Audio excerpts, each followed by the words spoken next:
Welcome back to Venture Onward. Today I thought I would talk about how James Gunn is implying some of the new DCU's forthcoming characters, and one of them could be a Superman baddie who still needs to appear on the big screen. So the powers at DC Studios are giving us Superman Legacy, which will be the latest cinematic take on the Man of Steel, and it's suggested to go in a different approach than the character's silver screen narrative for the past decade. The film will reboot Superman for James Gunn's latest DC Universe film. Gunn has already started trifling which characters could enter into the stated interconnected universe, and one of them may be an adored Superman enemy. Brainiac is one of Superman's primary villains in the comics, unsettling him with the powers of his genius brilliance in a manner that Lex Luthor couldn't do. However, he even needs to appear in Kal-El's earlier films, increasing his fan demand.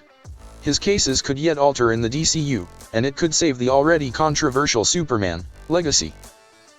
A current Twitter correspondence from James Gunn had a checklist of several heroic and villainous DC characters. Gunn's remarks indicated that at least half would arrive at the DCU shortly. However, he didn't guarantee which ones. The possible tasks they would be in weren't unannounced. For some, it was additionally evident than others.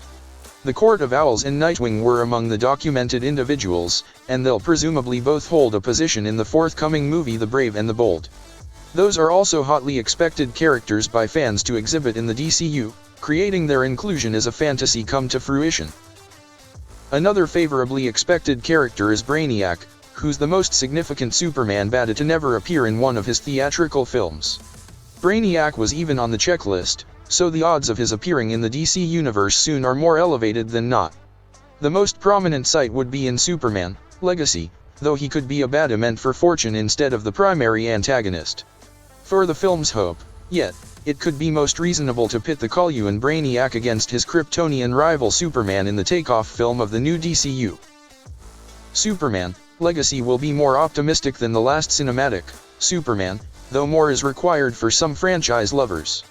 Consistent for those who opposed the Snyderverse DC movies, Henry Cavill was commonly seen as meriting a realistic chance to portray a more classic Superman.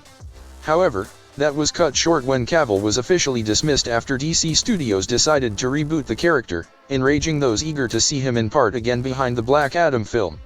Utilizing Brainiac as the wrongdoer in Legacy would not just be an exciting choice but might also satisfy some outrage over losing Cavill as the titular hero.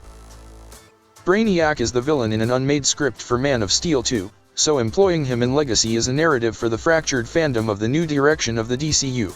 As noted, Brainiac hasn't existed in any of the Superman films, so it's no wonder that lovers of the character are willing to see him and his signature cranium vessel intrude the DCU. Counting another Superman baddie aside from Lex Luthor, Doomsday, or General Zod into the films would finally start to do Superman's opponents justice, a reverence usually only committed for Batman's baddies.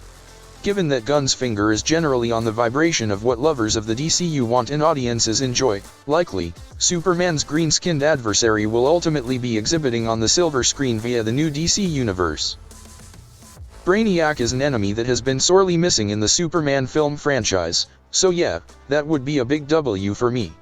A little history and note: I am only talking about his current record in the DC Prime Earth. To start things off, I'll say that the character Brainiac's real name is Vril Dox. Dox created an advanced artificial intelligence named device that he could use to look into the fifth dimension. Yet, he uncovered what seemed to be a war and predicted the collapse of his planet and numerous others by a significance he christened the Multitude. He attempted different ways to prevent this significance, from testing on his son to soliciting the nation of his planet. However, none of it functioned, and he was charged to be banished. So Dox carried a severe step. He used the device to create a legion of automatons and shrunk the city where he and his brood lived, loaded it into a spaceship, and left his planet to its fate. Connecting himself with the device and replicating himself into a troop of spaceships, Dox put out to protect planets from the Multitude by keeping the standards of their civilization in force field bottles utilizing miniaturization. He evolved to be the Collector of Worlds. Whenever he faces a planet on his list, he assumes authority over its infrastructure, creates an army of automatons to bring him the items he desires, rescues it all in one city, then miniaturizes it and freezes it. Veering off the topic, I've been questioning the title of the upcoming Superman Legacy film. There is more to it than his legacy. We may see someone else from the El lineage appear in the movie, as it could be more to have Clark establish himself as the last son of Krypton. Thoughts? Either way, that's about it.